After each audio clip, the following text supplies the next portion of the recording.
नमस्कार, स्वागत है आपके अपने YouTube channel Awadh study centre Mahbubganj में। मित्रों, आज हम लोग सीटेट से संबंधित ईवीएस के 30 अति महत्वपूर्ण प्रश्नों को देखेंगे, जो कि सीटेट के एग्ज़ाम की दृष्टि से बहुत ही महत्वपूर्ण है। मित्रों, ये बार बार यहाँ से क्वेश्चन आते भी हैं और हमने सोचा कि क्यों ना इस 30 महत्वपूर्ण प्रश्नों को हम देख लेते हैं। इसमें एक चीज़ और हम बता दें, इसमें दो तरह के क्वेश्चन पूछे जाते हैं। एक तो जो है सकारात्मक यानी कि पॉजिटिव प्रश्न होते हैं और दूसरा होता है नकारात्मक यानी कि नेगेटिव प्रश्न। यही दो तरह के जिसे हाँ और नहीं में जो है जवाब देना होता है। यदि सकारात्मक यानी पॉजिटिव प्रश्न है यानी हाँ है, तो उसको हम लोग आंसर में भी सकारात्मक यानी पॉजिटिव उत्तर ही ढूंढेंगे। दूसरा होता है नेगेटिव यानी कि नकारात्मक प्रश्न यानी नहीं करके पूछता है, तो ऐसे प्रश्नों को हम उत्तर में भी नहीं को यानी कि नेगेटिव यानी कि नकारात्मक उत्तर को ही ढूंढेंगे। तो आइए हम लोग शुरू करते हैं। और मित्रों, एक चीज़ और बता दें कि ये एनसीईआरटी बुक से लिया गया है, क्योंकि वहीं से ये प्रश्न उठा करके जो है सीटेट के एग्ज़ाम में देता है और मैं वहीं से इस प्रश्नों को लिया हूँ। तो आइए हम लोग शुरू करते हैं आज का पहला प्रश्न। पहला प्रश्न है कि निम्नलिखित में से सत्य कथन चुनिए। इसमें पहला है कि हाथी गदले, देखिए इसमें गदले लिखा गया है, ये गदले नहीं बल्कि गंदे होगा, मिस्टेक हो गया है। गंदे पानी में खेलना पसंद करते हैं क्योंकि इससे इनके शरीर को ठंडक मिलती है। जी हाँ, ये कथन सही है, एनसीईआरटी बुक में दिया गया है। फिर है दूसरा, अधिकांश हाथी दिन में लगभग 10 घंटे आराम करना और सोना पसंद करते हैं। जी नहीं, 10 घंटे नहीं बल्कि जो है 3 से 4 घंटे सोना पसंद करते हैं, इसलिए ये दूसरा वाला ऑप्शन गलत हो जाएगा। तीसरा है 3 महीने के हाथी के बच्चे का वजन लगभग 200 किलोग्राम होता है। जी हाँ, राइट आंसर जाता है ये, यानी तीसरा वाला भी राइट है। चौथा है अधिकांश बड़े हाथी एक दिन में लगभग 100 किलोग्राम पत्ते झाड़ियाँ खा लेते हैं, तो ये भी राइट आंसर होगा। अब आप देख सकते हैं इसमें कौन कौन से सही हैं, यानी कि पहला और तीसरा और चौथा। तो देखिए किस ऑप्शन में पहला तीसरा चौथा है, तो यानी तीसरा पहला चौथा ये आपका सी वाले ऑप्शन में जाता है, यानी सी वाला ऑप्शन एकदम राइट आंसर जाता है। आइए हम लोग देख लेते हैं दूसरा क्वेश्चन। दूसरा क्वेश्चन है कि मधुबनी चित्रकला के बारे में सही कथन चुनिए। यानी कि मधुबनी जो है बिहार का विश्व प्रसिद्ध चित्रकारी है, इसके बारे में पूछना चाह रहा है। तो जो चीज़ें हैं आइए हम लोग देख लेते हैं। पहला है कि इन चित्रों को बनाने में नील, हल्दी, फूल, पेड़ों के रंग आदि का इस्तेमाल किया जाता है। जी हाँ, एकदम राइट आंसर है। बी है इन चित्रों में इंसान, जानवर, पेड़, फूल, पक्षी, मछलियाँ आदि दिखाए जाते हैं। जी हाँ, ये भी सही है। सी है यह लोक चित्रकला बहुत पुरानी है और इसका नाम मधुबनी नामक स्थान के नाम पर पड़ा। जी हाँ, ये भी सही है। डी है मधुबनी राजस्थान का अति प्रसिद्ध जिला है। जी नहीं, ये गलत हो जाएगा क्योंकि ये जो है बिहार में पड़ता है। अब आइए हम लोग देख लेते हैं पहला, दूसरा और तीसरा ये किस में है। तो ये आपका ए, बी और सी, ये आपका डी वाला एकदम राइट आंसर जाता है। आइए हम लोग देख लेते हैं अब तीसरा वाला क्वेश्चन। तीसरा क्वेश्चन है कि कोई पक्षी पेड़ की ऊंची डाल पर अपना घोंसला बनाता है, यह पक्षी हो सकता है। कौन सा ऐसा पक्षी है जो पेड़ की ऊंची डाल पर अपना घोंसला बनाता है। पहला ऑप्शन है शकरखोरा, बी है कलचिड़ी, सी कौवा, डी फाख्ता। तो यहाँ पे राइट आंसर होगा आपका कौवा। कौवा जो होता है ये पेड़ की ऊंची डाल पर अपना घोंसला बनाता है और इसमें लोहे के तार भी पाए जाते हैं। ये भी सवाल करता है कि लोहे के तार किसके घोंसले में मिलता है, तो कौवे के घोंसले में लोहे के तार पाया जाता है। आइए हम लोग देख लेते हैं चौथा क्वेश्चन। चौथा क्वेश्चन है कि पोचमपल्ली एक गांव है, यह गांव एक विशेष प्रकार के कपड़े की बुनाई के लिए प्रसिद्ध है और इसे भी पोचमपल्ली ही कहते हैं। यह गांव निम्नलिखित में से किसका भाग है। केरल का, कर्नाटक का, आंध्र प्रदेश का या फिर तमिलनाडु का। तो यहाँ पे देखिए जो पोचमपल्ली है, ये पोचमपल्ली नामक एक साड़ी भी यहाँ से विख्यात है और ये जो है आपका पड़ता है आंध्र प्रदेश में। तो ये सी वाला ऑप्शन एकदम राइट आंसर जाता है। आइए हम लोग पाँचवा नंबर देख लेते हैं। पाँचवा नंबर है रेगिस्तानी ओक के बारे में सही कथन है, यानी कि रेगिस्तानी ओक के बारे में पूछना चाह रहा है। पहला ऑप्शन है कि यह पेड़ ऑस्ट्रेलिया में पाया जाता है, जी हाँ एकदम राइट जाता है। बी है यह एक विशेष प्रकार का पेड़ है जिसकी जड़ें टहनियों से लटकती हैं, जी नहीं ये गलत हो जाएगा, क्योंकि बरगद का पेड़ जो होता है उसी पेड़ से जो है उसकी टहनी जो है नीचे लटकती हैं, ना कि रेगिस्तानी ओक से। सी है इस पेड़ की जड़ें जमीन में उस गहराई तक जाती हैं जब तक कि पानी तक ना पहुंच जाएं, जी हाँ एकदम राइट आंसर जाता है। डी है इस पेड़ के तने में पानी जमा होता रहता है और स्थानीय लोग पतले पाइप का उपयोग करके इस पानी को पीते हैं, जी हाँ एकदम राइट आंसर जाता है। तो इसमें देखिए कौन कौन से सही है। आपका ए वाला ऑप्शन सही है, सी वाला ऑप्शन और डी वाला। तो ए सी डी आप मिलान करिए कि किस में है। तो ए सी डी आपका ये बी वाला एकदम राइट आंसर जाता है। तो ये बी वाला ऑप्शन जो है एकदम सही हो जाएगा। आइए हम लोग 6वां नंबर देख लेते हैं। 6वां नंबर है अबू धाबी के विषय में सही कथन चुनिए। कि अबू धाबी के विषय में पूछना चाह रहा है। पहला ऑप्शन है कि यह रेगिस्तानी इलाके में है, जी हाँ अबू धाबी रेगिस्तानी इलाके में है। बी है अबू धाबी में पानी पेट्रोल से महंगा है, जी हाँ ये भी सही हो जाएगा। सी है यहाँ की स्थानीय भाषा अरबी है, जी हाँ ये भी सही हो जाए कि यहाँ की जो स्थानीय भाषा अरबी है। डी है अबू धाबी की मुद्रा को दीनार कहते हैं, जी नहीं दीनार जो है इराक का मुद्रा है, जबकि अबू धाबी का जो मुद्रा है ये है आपका दिरहम।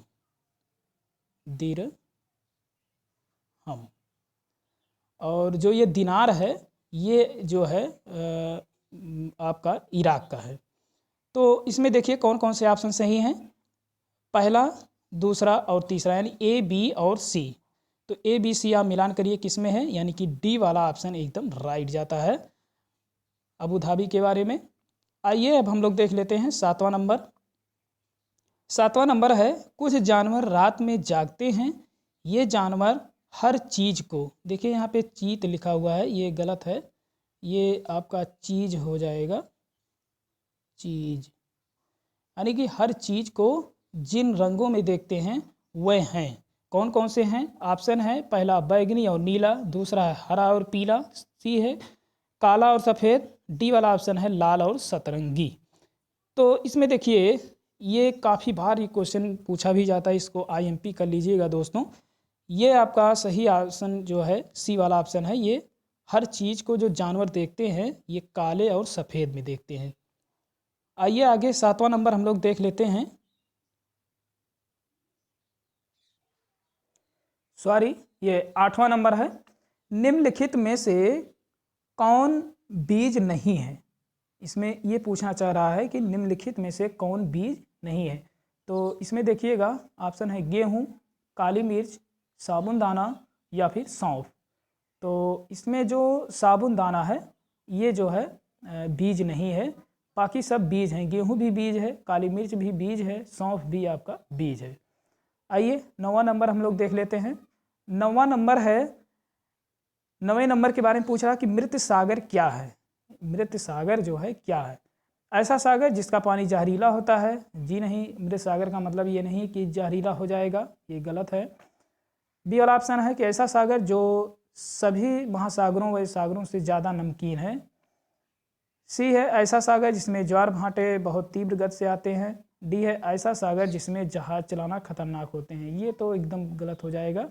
बाकी ये दो बचे हैं बी और सी। इसमें देखिए ज्वार भाटा बहुत तीव्र गति से कोई वो नहीं है कि तीव्र गति से ही आए महासागरों में, तो ये भी ऑप्शन गलत हो जाएगा। हाँ एक ऑप्शन देखिए कि ऐसा सागर जो सभी महासागरों व सागरों से ज़्यादा नमकीन है, यानी कि बी वाला ऑप्शन एकदम राइट हो जाएगा 9वें का।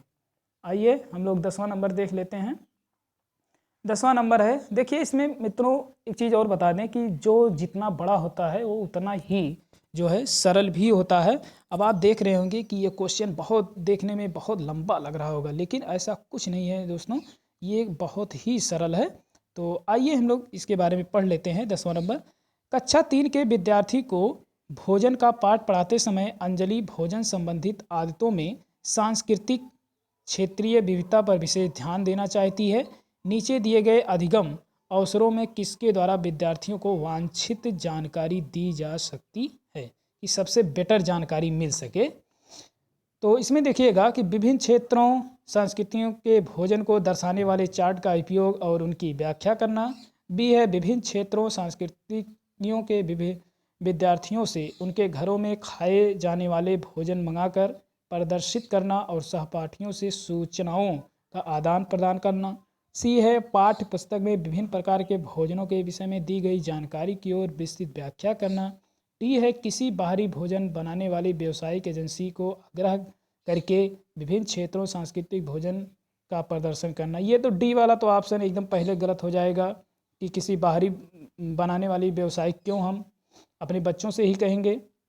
सी है पाठ्य पुस्तक में विभिन्न प्रकार के भोजनों के विषय में दी गई जानकारी की ओर विस्तृत व्याख्या करना। तो कोई पाठ्य पुस्तक से यहाँ कोई मतलब है नहीं, ये भी ऑप्शन एकदम गलत हो जाएगा। ए वाला ऑप्शन देखिए विभिन्न क्षेत्रों सांस्कृतिक के भोजन को दर्शाने वाले चार्ट, कुछ हद तक सही है। ए वाला ऑप्शन कुछ हद तक सही है लेकिन पूरी तरह से, क्योंकि इसमें देखिए सीटेट में क्या होता है कि एकदम कॉन्टेक्ट जो परफेक्ट जो आंसर होता है उसको देना होता है। तो ए वाला कुछ हद तक सही है लेकिन ये भी पूरी तरह से नहीं है। लेकिन बी वाला ऑप्शन एकदम राइट आंसर जाता है कि विभिन्न क्षेत्रों सांस्कृतिकों के विद्यार्थियों से उनके घरों में खाए जाने वाले भोजन मंगाकर प्रदर्शित करना और सहपाठियों से सूचनाओं का आदान प्रदान करना। इससे क्या होगा, विद्यार्थियों में जो बातचीत का प्रदर्शन है वो आपस में बना रहेगा। तो 10वें का बी वाला ऑप्शन एकदम राइट आंसर जाता है। आइए हम लोग 11 नंबर देख लेते हैं।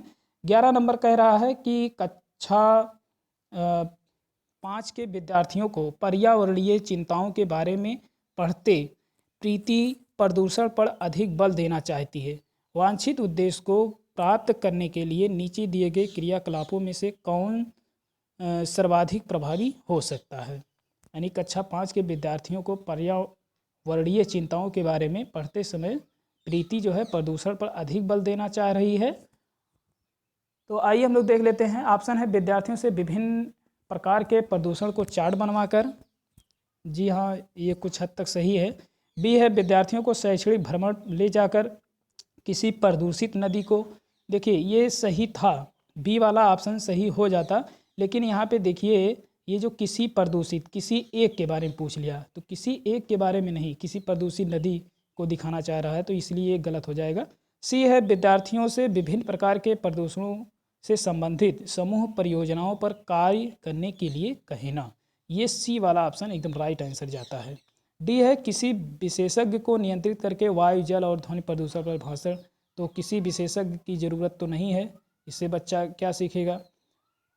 ये जो है विद्यार्थियों को विभिन्न प्रकार के प्रदूषणों से संबंधित समूह परियोजना पर कार्य करने के लिए कहना, यही ऑप्शन एकदम राइट आंसर जाता है कि बच्चा जब खुद से किसी पर कार्य करेगा तो खुद वो सीखेगा। आइए हम लोग 12 नंबर देख लेते हैं। 12 नंबर है कि नेहा कक्षा 5 के EVS यानी पर्यावरण विषय के नीचे दी गई मूल्यांकन तकनीक का प्रयोग करती है। अब ऑप्शन है हस्त सिद्ध क्रियाकलापों को मूल्यांकन, बी है कार्य मूल्यांकन, सी है परियोजना कार्य मूल्यांकन, डी है मौखिक परीक्षा, ई है नीचे दी गई तकनीकों कौन सा युग में अधिक वस्तुनिष्ठ मूल्यांकन दे सकता है। यानी कि उसको मूल्यांकन करने में सबसे अच्छा साधन कौन सा हो सकता है। तो देखिए एक तो है आपका इसमें हस्त सिद्ध क्रियाकलापों का जो मूल्यांकन है ये हो जाएगा कि बच्चा अपने हाथ से खुद कोई चीज़ सीखेगा बना करके।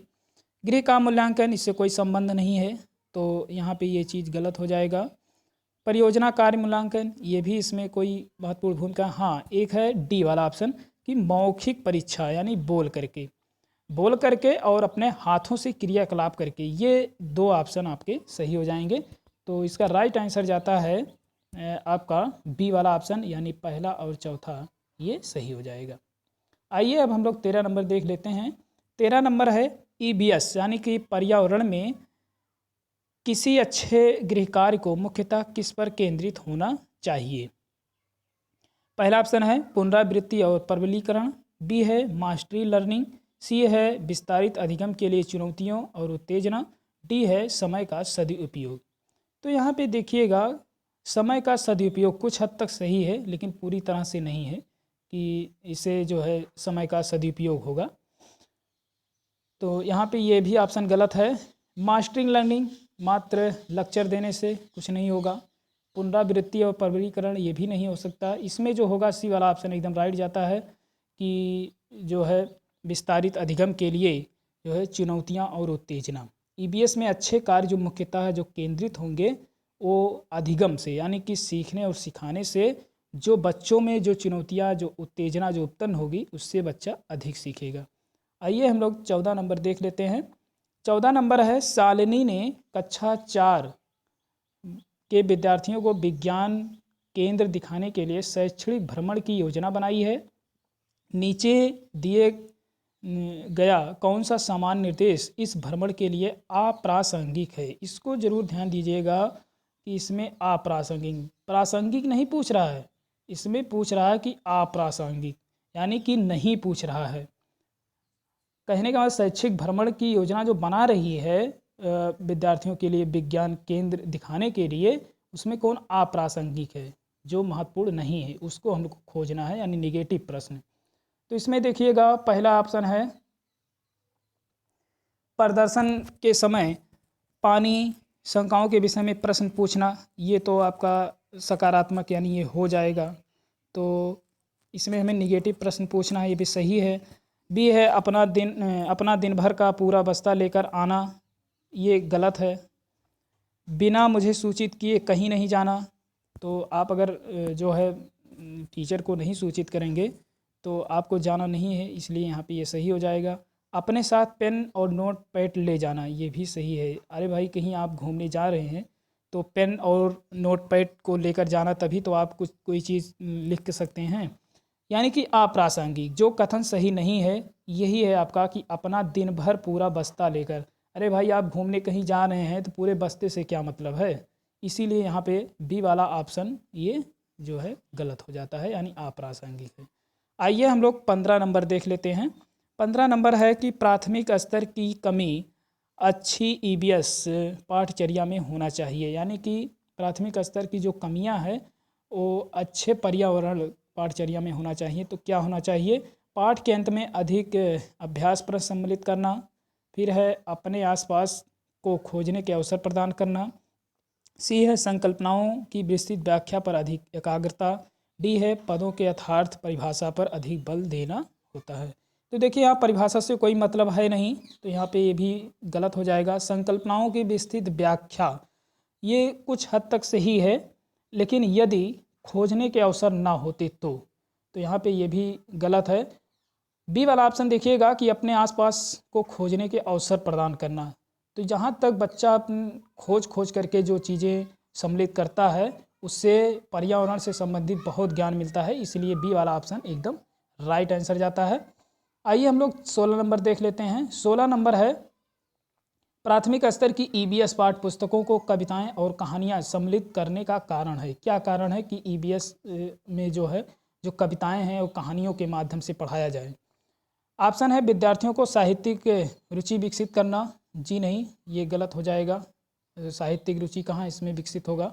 बी है विषय के अधिगम में आमोद प्रमोद करना, जी हाँ एकदम राइट आंसर यही जाता है कि विषय के अधिगम में जो है बच्चा मग्न रहेगा और पढ़ने में उसका मन भी लगेगा। सी है मूल्य संकल्पनाओं के अधिगम में वृद्धि करना, जी नहीं। डी है विषय वस्तु को प्रस्तुत करने की नित्यचर्या और एकसरता में परिवर्तन, जी नहीं, ये भी नहीं होगा। तो इसमें राइट आंसर जो होगा बी वाला ऑप्शन, यानी कि विषय के अधिगम में आमोद प्रमोद प्रदान करने के लिए ईबीएस पाठ्य पुस्तकों में कविताएं और कहानियां सम्मिलित होने का कारण बनती हैं। आइए हम लोग 17 नंबर देख लेते हैं। 17 नंबर है कि 4 भावी शिक्षकों से कक्षा 5 के विद्यार्थियों के लिए मूल्य विषय यात्रा पर प्रस्तुतिकरण बनाने के लिए कहा गया। प्रत्येक ने निम्नलिखित नीतियों में से किसी एक पर मुख्य रूप से केंद्रित किया, यानी कि 5 विद्यार्थियों के लिए मूल विषय प्रस्तुतिकरण बनाने के लिए कहा गया 5 विद्यार्थियों से, और उनमें से एक ने जो है केंद्रित किया। तो इसमें जो राइट आंसर इसमें पूछना चाह रहा है कि क्या है, यात्रा के विभिन्न साधनों विधियों को दर्शाने वाले चार्ट का उपयोग और उनकी व्याख्या। बी है पाठ्य पुस्तक की विषय वस्तु उपयोग द्वारा यात्रा कहीं विभिन्न विधियों की व्याख्या। सी है विद्यार्थियों से यात्रा के विभिन्न साधनों के चित्र एकत्र करने के स्पुरुप बनाने के लिए कहना। डी है विद्यार्थियों से यात्रा में उपयोग किए गए विभिन्न साधनों के अनुभवों का वर्णन करने के लिए कहना। तो इसमें राइट आंसर क्या? तो यहाँ पे राइट आंसर डी वाला ऑप्शन होगा कि विद्यार्थियों से यात्रा में उपयोग किए गए विभिन्न साधनों के अनुभवों का वर्णन करने के लिए कहना, कि उनके क्या क्या अनुभव रहे, कि उस यात्रा के दौरान आपने क्या क्या चीज़ें देखा, इन सब को शेयर करने के लिए उसमें बताया गया। तो यही डी वाला ऑप्शन एकदम राइट आंसर होगा। आइए हम लोग 18 नंबर देख लेते हैं। 18 नंबर है, इसमें देखिएगा कि बहुत बड़े बड़े प्रश्न हैं, लेकिन इसे घबराना नहीं है। बस आप प्रश्न को एक बार पढ़िए, अपने आप जो है ये हल होता चला जाएगा। 18 नंबर है, कक्षा 5 की ईवीएस की पाठ्य पुस्तक के किसी पाठ में सोचित, यानी सोचिए, यहाँ सोचित जो है ये गलत है, ये सोचिए रहेगा। पाठ में सोचिए और चर्चा कीजिए भाग में नीचे दिया गया कथन लिखा है। यदि आपके गांव अथवा शहर में एक सप्ताह तक पेट्रोल अथवा डीजल ना हो तो क्या होगा? ये बच्चों के सोचने के ऊपर निर्भर कर रहा है कि अगर आपके गांव या शहर में पेट्रोल डीजल ना हो तो क्या होगा। इस कथन का मुख्य उद्देश्य है, ऑप्शन है छात्रों को तेल के न्याय संगत उपयोग के बारे में संवेदनशील बनाना। बी है छात्रों का पेट्रोल और डीजल का स्रोतों के बारे में मूल्यांकन करवाना। सी है वास्तविक जीवन की चिंताओं को समझने हेतु कल्पना और सोचने विचारने की कुशलता को बढ़ावा देना। डी है पेट्रोल और डीजल की कमी के बारे में जागृति उत्पन्न करना।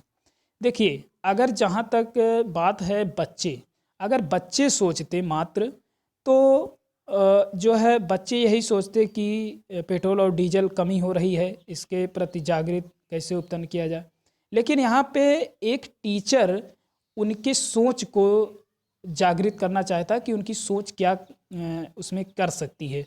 तो देखिए, एक टीचर जहाँ तक जो उनके बारे में सोचने की उपलब्धता करा रहा है, ये आपका जो सी वाला ऑप्शन है एकदम राइट आंसर जाएगा, कि एक टीचर जो चाह रहा है कि उनके वास्तविक जीवन की चिंताओं को समझने हेतु उनमें कल्पना और सोचने विचारने की कुशलता को बढ़ावा मिल सके, इसलिए वो टीचर ऐसा कर रहा है, ऐसा प्रश्न उसमें दे रहा है। आइए 19 नंबर हम लोग देख लेते हैं। 19 नंबर है कि ईबीएस की पढ़ाई में कक्षा में प्रश्नोत्तर तकनीकी का सबसे अच्छा उपयोग किसके लिए किया जा सकता है? बहुत ही बढ़िया प्रश्न है कि पर्यावरण की पढ़ाई में कक्षा में प्रश्नोत्तर तकनीक का सबसे अच्छा उपयोग जो है किसके लिए किया जा सकता है। आइए हम लोग देख लेते हैं। जो है विद्यार्थियों का ध्यान आकर्षित करने के लिए, मात्र विद्यार्थियों का ध्यान आकर्षित करने के लिए नहीं होता है।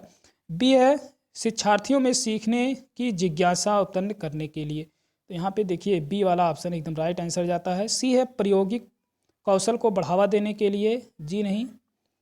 डी है कक्षा में अनुशासन, इससे कोई मतलब नहीं है अनुशासन से। तो यहाँ पे जो बी वाला ऑप्शन है कि शिक्षार्थियों में सीखने की जिज्ञासा उत्पन्न हो, ऐसा जो है किया जाता है। आइए 20 नंबर देख लेते हैं। 20 नंबर है हमारा, प्राथमिक स्तर पर ईबीएस की पढ़ाई का एक प्रमुख उद्देश्य है। तो एक प्रमुख उद्देश्य क्या है? पहला ऑप्शन है विषय की मूल संकल्पनाओं की गहन समझ विकसित करना। फिर है अगले स्तर के अध्ययन के लिए विद्यार्थियों को तैयार करना। सी है कक्षा की पढ़ाई को विद्यार्थी के विद्यालय से बाहर के जीवन से संबंधित करने में सहायता करना। डी है स्वतंत्र रूप से हस्त सिद्ध क्रियाकलापों को करने का कौशल अर्जित करना। तो यहाँ पे देखिए कि प्राथमिक स्तर पर जो ईबीएस की पढ़ाई होती है उसका जो प्रमुख उद्देश्य होता है वो यही होता है कि कक्षा की जो पढ़ाई है शिक्षार्थियों के विद्यालय से बाहर के जीवन से उसको जोड़ा जाए। और ये एनसीएफ जो है 2005 भी यही कहता है। तो एकदम जो सी वाला जो होगा ये राइट आंसर होगा। आइए हम लोग 21 नंबर देख लेते हैं। 21 नंबर है कि प्राथमिक स्तर वृक्षों के संरक्षण की संकल्पना के बारे में विद्यार्थियों को संवेदनशील बनाने के लिए नीचे दिया गया कौन सा क्रियाकलाप उपयुक्त नहीं है? तो प्राथमिक स्तर पर वृक्षों के संरक्षण की संकल्पना के बारे में विद्यार्थियों को संवेदनशील बनाना, ये जो क्रियाकलाप कर रहे हैं बच्चे, उसके लिए कौन सा उपयुक्त नहीं है? देखिए यहाँ पे नेगेटिव प्रश्न कर रहा है, इसलिए हम यहाँ पे नेगेटिव उत्तर को ढूंढेंगे। इसको जरूर ध्यान दीजिएगा। पहला है वृक्षों पर नारा लेखन प्रतियोगिता आयोजित करना। बी है प्रत्येक छात्र को एक वृक्ष को अपनाकर उसकी देखरेख के लिए प्रोत्साहित करना। सी है बच्चा को लकड़ी के लट्ठों का भंडार दिखाना है। डी है वृक्षों पर पोस्टर बनाने की प्रतियोगिता आयोजित करना। तो देखिए, अगर यहीं पे हाँ पूछता कि कौन सा जो है सही है, तो यहाँ पे सारे जो है ये सही हो जाते हैं। जैसे वृक्षों पर नारा लेखन से जो है उसके प्राथमिक स्तर पर वृक्षों के संरक्षण की संकल्पना के बारे में मदद मिलेगी, तो यहाँ पे ये भी सही है। सही की मैं बात कर रहा हूँ, जो मतलब सही अगर होता तो। और प्रत्येक छात्र को एक वृक्ष को अपनाकर उसकी देखरेख के लिए प्रोत्साहित करना, ये भी हो जाता। सी है बच्चों को लकड़ी के लट्ठों का भंडार दिखाना, तो ये गलत हो जाता। डी है वृक्षों पर पोस्टर बनाने की प्रतियोगिता आयोजित करना, ये भी सही हो जाता। तो इसमें देखिए जो सही नहीं है वो यही है कि बच्चों को लकड़ी के लट्ठों का भंडार दिखाना, यही जो है इसमें सही हो जाएगा, क्योंकि उपयुक्त नहीं है। 21 में नहीं यानी निगेटिव प्रश्न कर रहा है, इसलिए निगेटिव उत्तर जो होगा बच्चा को लकड़ी के लट्ठों का भंडार दिखाना, यही जो है नहीं है। आइए हम लोग 22 नंबर देख लेते हैं। 22 नंबर है ईबीएस की कक्षा में जल का पाठ पढ़ाते अंजलि ने अपनी कक्षा में जल विभिन्न स्रोतों और जल को संरक्षित करने के लिए व्यक्तिगत क्रियाकलापों पर रोल प्ले आयोजित किया। इस क्रियाकलाप को मुख्य उद्देश्य क्या है, यानी कि इसका जो है मुख्य उद्देश्य क्या है, इसके बारे में पूछना चाह रहा है। तो देखिए ऑप्शन है आपका विद्यार्थियों की सामाजिक कुशलताओं में सुधार करना। बी है अधिगम की प्रक्रिया में एक रास्ता को तोड़ना। सी है अधिगम की प्रक्रिया में विद्यार्थियों को सक्रिय भाग लेना सुनिश्चित करना। डी है जल के स्रोतों के विषय में विद्यार्थियों को ज्ञान में वृद्धि करना। तो देखिए यहाँ पे जहाँ तक है कि जल के स्रोतों के विषय में कुछ हद तक ये सही है, डी वाला ऑप्शन, लेकिन पूरी तरह से नहीं है। सी ऑप्शन देखिएगा कि अधिगम की प्रक्रिया में विद्यार्थियों को सक्रिय भाग लेना सुनिश्चित करना, ये सी वाला ऑप्शन एकदम राइट आंसर जाता है कि जब सीखने और सिखाने की प्रक्रिया में विद्यार्थी उसमें भाग लेंगे तो साधारण सी बात है कि उसमें कुछ ना कुछ उसके बारे में जो रोल प्ले जो आयोजित कर रहे हैं उसके बारे में कुछ ना कुछ वो सीखेंगे। आइए हम लोग 23 नंबर देख लेते हैं। 23 नंबर है हमारा कि प्राथमिक स्तर पर ईबीएस की पाठचर्या को शुद्ध विज्ञान और सामाजिक विज्ञान की संकल्पनाओं को सम्मिलित करके विकसित किया गया है। ऐसा करने का मुख्य उद्देश्य है, यानी कि इसमें पॉजिटिव प्रश्न कर रहा है, इसके लिए हमको जो है सकारात्मक यानी पॉजिटिव उत्तर को ढूंढना होगा। ऑप्शन है शिक्षार्थी को पर्यावरण की साकल्यवादी ढंग से देखने योग्य बनाना। फिर है पढ़ाई के विषय की संख्या को कम करना। सी है विद्यार्थियों को बस्ते का बोझ कम करना। डी है विषय अध्यापकों की आवश्यकता को कम करना। तो यहाँ पे देखिएगा ये सारे ऑप्शन गलत हो जाते हैं। आपका मात्र एक ऑप्शन जो है सही होगा कि शिक्षार्थियों को पर्यावरण के साकल्यवादी ढंग से देखने योग्य बनाना, यही जो है प्राथमिक स्तर पर ईबीएस की पाठचर्या को शुद्ध विज्ञान और सामाजिक विज्ञान की संकल्पनाओं को सम्मिलित करके विकसित किया गया है। यानी आप देखते होंगे कि ईबीएस यानी पर्यावरण में कुछ सामाजिक चीज़ों को और कुछ विज्ञान वर्ग को जोड़ करके बनाया जाता है। तो यही चीज़ है कि शिक्षार्थियों को पर्यावरण को साकल्यवादी, वही चीज़ होती है साकल्यवादी की आपस में उनको जोड़ करके बताया जाए। तो यहाँ पे ए वाला ऑप्शन एकदम राइट आंसर होता है। आइए हम लोग 24 नंबर देख लेते हैं। 24 नंबर है निम्नलिखित कथनों में से कौन सा प्राथमिक स्तर पर पर्यावरण अध्ययन पढ़ाने का उद्देश्य नहीं है। तो देखिए इसमें फिर नहीं पूछ रहा है, इसको जरूर ध्यान दीजिएगा कि हाँ पूछ रहा है या फिर नहीं पूछ रहा है। यानी अब देखिए इसमें नेगेटिव प्रश्न, नकारात्मक प्रश्न पूछ रहा है, इसलिए हमें नकारात्मक उत्तर को ढूंढना होगा। तो प्राथमिक स्तर पर पर्यावरण अध्ययन पढ़ाने का उद्देश्य नहीं है, तो कौन सा नहीं है आइए हम लोग देख लेते हैं। पहला है जीवन और पर्यावरण में सरोकार रखने वाले मूल्यों का आत्मसात करना, तो ये तो सही हो जाएगा, ये तो है। प्राकृतिक व सामाजिक वातावरण के बारे में उत्सुकता जगाना, ये भी हो जाएगा आपका। बच्चों को खोजने की क्रियाओं में लगाना तथा व्यवहारिक क्रियाएं करवाना जो संज्ञानात्मक और मन संचालक कौशलों के विकास में सहायक होती हैं, तो ये भी आपका हो जाएगा। डी है बच्चों को बच्चों पर आकलन में लिए शब्दावली परिभाषाओं को बोझ डालना। तो जो उनके आकलन में जो शब्दावली हैं, उनके जो शब्द हैं, उनकी जो परिभाषा है, तो उससे बोझ नहीं उत्पन्न होगा, इसलिए यही ऑप्शन आपका गलत है। और यही जो है यहाँ पे सही भी हो जाता है, क्योंकि यहाँ नहीं पूछ रहा है। यहाँ पे देखिए कह रहा है कि प्राथमिक स्तर पर पर्यावरण अध्ययन को पढ़ाने का उद्देश्य नहीं है। तो जो नहीं है, यही डी वाला ऑप्शन जो है इसमें राइट आंसर हो जाएगा। आइए हम लोग 25 नंबर देख लेते हैं। 25 नंबर है, देखिए इसमें बहुत बड़ा सा प्रश्न दिखा रहा होगा, लेकिन कुछ भी नहीं है दोस्तों। इसमें आप एक बार प्रश्न को पढ़ेंगे तो आप खुद ही कहेंगे कि ऐसा कुछ भी नहीं, क्योंकि ये एनसीईआरटी बुक में ऐसा दिया गया है और सेम टू सेम वही प्रश्न को उतार करके इसमें दे दिया है। 25 नंबर है, कह रहा है कि पसंद नापसंद के बारे में चर्चा करते समय किसी छात्र ने कहा, मुझे और मेरी माँ दोनों को सांप खाना बहुत पसंद है। देखिए यहाँ पसंद होना चाहिए। जब भी हमारे सांप खाने की इच्छा होती है, हम आसपास के किसी होटल में जाकर लिंग हूँ फेन खाते हैं। तो वहाँ की जो सांप खाने का जो भोजन होता है उसको कहते हैं लिंग हूँ फेन। इसको जरूर ध्यान दीजिएगा दोस्तों। यह छात्र कहाँ का हो सकता है? तो यह छात्र है आपका हांगकांग, और हांगकांग चीन का एक शहर है। जी हाँ दोस्तों, ये बी वाला ऑप्शन एकदम राइट आंसर जाता है। आइए हम लोग देख लेते हैं 26 नंबर।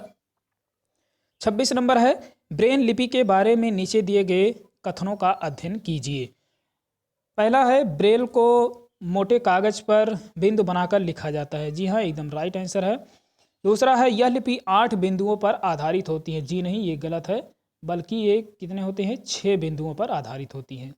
तीसरा है, बिंदुओं की पंक्तियाँ किसी नुकीले औजार से बनाई जाती हैं। जी हाँ, जो है बिंदुओं की जो पंक्तियाँ होती है वो खुरदरे यानी नुकीले औजारों से बनाई जाती हैं, ताकि जो अंधे व्यक्ति होते हैं उसी खुरदरे पर हाथ रख करके अपने अनुसार उसको चलाएं और उसे जान सके कि कौन सा अक्षर है, कौन सा अक्षर नहीं है।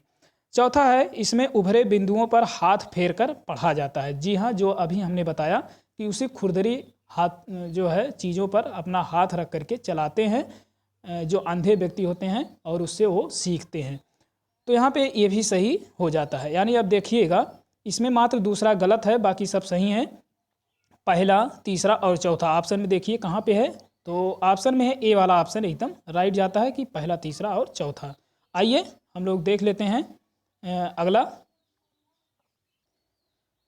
27 नंबर है, क्वथन और वाष्पीकरण में अंतर है। तो क्वथन और वाष्पीकरण में क्या अंतर है? पहला है, क्वथन में द्रव में वाष्प में परिवर्तन देखा जा सकता है, जबकि वाष्पीकरण में देखा नहीं जा सकता। ऐसा कुछ भी नहीं है, ये गलत हो जाएगा पहले ही। बी है, क्वथन में जल की अवस्था बदल जाती है, जबकि वाष्पीकरण में नहीं। जी नहीं, ये भी गलत है। अरे भाई, वाष्पीकरण में तो बदलेगा। सी है, वाष्पीकरण किसी भी तापमान पर हो सकता है, जबकि क्वथन नहीं। डी है, क्वथन से द्रव का आयतन कम हो जाता है, जबकि वाष्पीकरण में नहीं। तो डी वाला ऑप्शन भी गलत हो जाएगा। इसमें जो राइट आंसर होगा यानी सी वाला ऑप्शन, कि वाष्पीकरण किसी भी तापमान पर हो सकता है। ये बात सही है कि वाष्पीकरण जिसे कहते हैं कि पानी का उबलना जो होता है 100 डिग्री सेल्सियस पर हो जाता है, ठीक है। लेकिन 50-55 डिग्री होता है तो भी वाष्पीकरण होता है, और 10% या फिर 20% होता है तो भी वाष्पीकरण होता है। अरे भाई, आप छत पे कपड़े को फैलाने को लेकर जाते हैं धूप में, तो वहाँ पे देखते हैं क्या पूरी पूरी 100 डिग्री होती है? नहीं होती है, कम होती है। अरे भाई, 100 डिग्री हो जाएगी तो इंसान तो जल जाएगा ना। तो इसीलिए यानी कि जो वाष्पीकरण जो होता है उसका तापमान किसी भी तापमान पर हो सकता है, यानी वाष्पीकरण की जो प्रक्रिया होती है वो किसी भी तापमान पर हो सकता है, लेकिन क्वथनांक जो होता है वो एक निश्चित तापमान पर होता है। तो इसलिए यहाँ पे सी वाला ऑप्शन एकदम राइट आंसर जाता है। आइए हम लोग अब देख लेते हैं 28 नंबर। 28 नंबर कह रहा है कि मधुमक्खी पालन के विषय में सही कथन चुनिए। कि मधुमक्खी पालन के लिए सही जो कथन है उसी को चुनना है। आइए हम लोग चुनते हैं।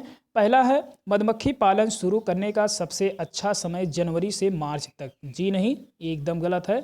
ये आपका हो जाएगा अक्टूबर से नवंबर। ये जो होता है अक्टूबर से नवंबर का महीना होता है।